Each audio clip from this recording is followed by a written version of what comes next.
ক্ষমতা সর্বস্ব রাজনীতির সুফল দুহাতে চেটেপুটে খেয়েছিলেন তিনি। ক্ষমতা যেতেই রাজনীতি আজ আস্ত গিলে খাচ্ছে তাকে। পশ্চিমবঙ্গ বিধানসভার পরিষদীয় দলের নিয়ন্ত্রণ চলে গিয়েছে তার হাতের বাইরে। অন্তত লোকসভার পরিষদীয় দলের নিয়ন্ত্রণ নিজের হাতে রাখতে তাই দিল্লি ছুটে গিয়েছিলেন মমতা ব্যানার্জি। সেখানে পরিণতি হলো আরো ভয়াবহ। হাতে গোনা কয়েকজন সাংসদ বাদ দিয়ে বাকিরা সবাই বিদ্রোহী শিবিরে যোগদান করে দেখা করলেন মুখ্যমন্ত্রী শুভেন্দু অধিকারীর সঙ্গে। আর রাজ্য বিধানসভায় যা ঘটল তাতে আরো বড় বিপর্যয়।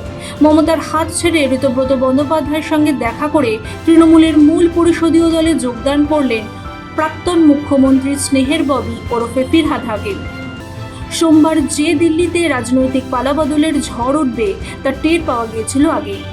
দলের শেষ অস্তিত্বটুকু বাঁচাতে তাই দিল্লি ছুটেছিলেন মমতা। কিন্তু দিনভর যা ঘটল তাতে হাতে রইল পেন্সিল।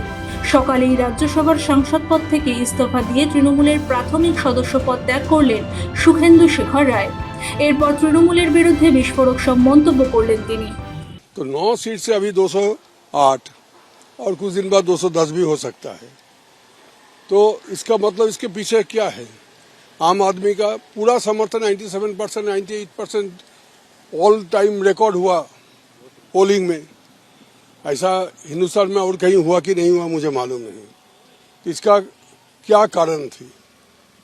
जनता इतना खपा क्यों हो गए? इसके लिए कोई भी पोस्टमार्टम पार्टी का अंदर नहीं हुआ। पिछले 15 साल जब सत्ता में जो लोग थे, कोई मंत्री, कोई पंचायत के लीडर, कोई काउंसिलर, कोई मेयर वगैरह वगैरह, तो ये लोग के आसपास जाना मुश्किल था। उन लोगों का पैर धरती पे नहीं था।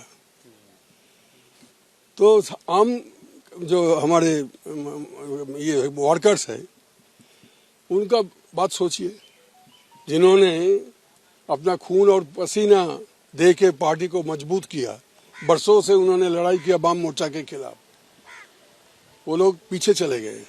दलाल लोग, चोर, डकैत, रेपिस्ट, ये लोग सब सामने आ गया।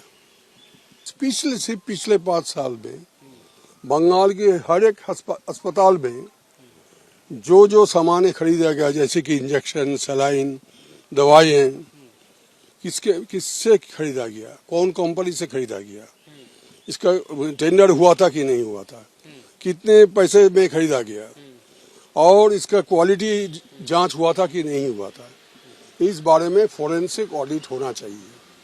শুধু সুখেন্দু শেখর বাবু নন, এদিন রাজ্যসভার সদস্য পদ থেকে ইস্তফা দিয়েছেন সদ্য নির্বাচিত সাংসদ কোয়েল মল্লিকও। বেলা বাড়তে দিল্লির কনস্টিটিউশন ক্লাবে শুরু হয় ইন্ডি জোটের ভাঙার হাট। সেখানে হাজির ছিলেন মমতা বন্দ্যোপাধ্যায়। মমতা যখন দিল্লিতে, তখনই দিল্লি পৌঁছন মুখ্যমন্ত্রী শুভেন্দু অধিকারী। সোজা পশ্চিমবঙ্গের দলের পর্যবেক্ষক ভূপেন্দ্র যাদবের বাড়িতে চলে যান তিনি। এরপর একে একে সেখানে পৌঁছতে থাকেন তৃণমূল সাংসদরা। সেই তালিকায় রয়েছে কাকলি ঘোষ, দস্তিদার সহ 11 জন সাংসদের নাম। সূত্রের খবর, রাজ্য বিধানসভার মতো লোকসভাতেও আলাদা গোষ্ঠী গঠন করে দলের নিয়ন্ত্রণ তাদের হাতে রাখার সিদ্ধান্ত নিয়েছেন সংখ্যাগরিষ্ঠ তৃণমূল সাংসদ। ওদিকে সোমবার দুপুরে বিধানসভায় পৌঁছয় কলকাতার সদ্য পদত্যাগী মেয়র ফিরহাদ হাকিম। বিধানসভায় তৃণমূলের পরিষদীয় দলের উপ দলনেতা সন্দীপন সাহা তাকে অভ্যর্থনা জানিয়ে বিরোধী দলনেতা ঋতব্রত বন্দ্যোপাধ্যায়ের ঘরে নিয়ে যান। সেখানে দুজনের বেশ কিছুক্ষণ কথাও হয়। এর ফলে বিধানসভায় তৃণমূলের পরিষদীয় দল আরো শক্তিশালী হলো। দুর্বল হলেন Mamata Bandyopadhyay.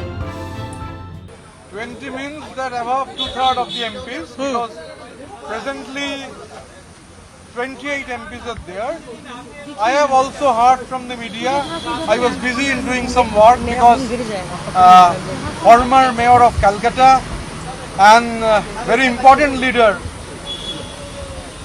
important minister, he was also in the Mamata Banerjee cabinet.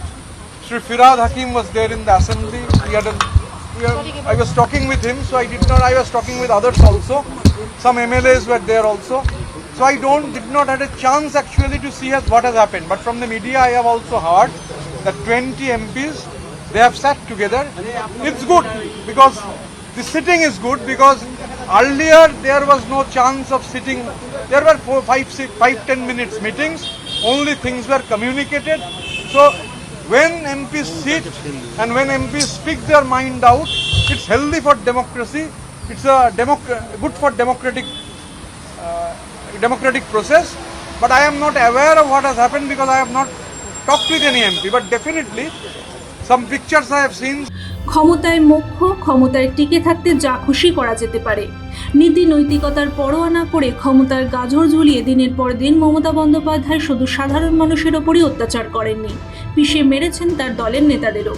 তাই আজ ক্ষমতা চলে যেতেই চোখের নিমেষে শূন্যতার চারপাশ।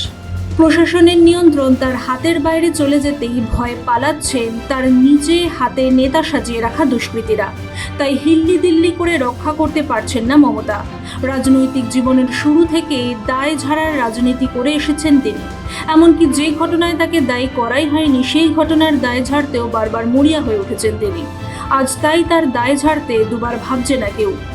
মমতা বন্দ্যোপাধ্যায়ের পরিণতি দেখে শিক্ষা নেওয়া উচিত আজ ও আগামী রাজনীতিবিদদের। শিক্ষা নেওয়া উচিত স্বৈরাচারের পরিণতি কি নির্মম করুন। আপনার কি মনে হয়, তৃণমূলের নিয়ন্ত্রক কি আর ফিরে পাবেন পিসি ভাইপো? জানান কমেন্ট করে। সঙ্গে থাকতে চ্যানেলটিকে সাবস্ক্রাইব করুন। ব্যুরো রিপোর্ট, মাধ্যম।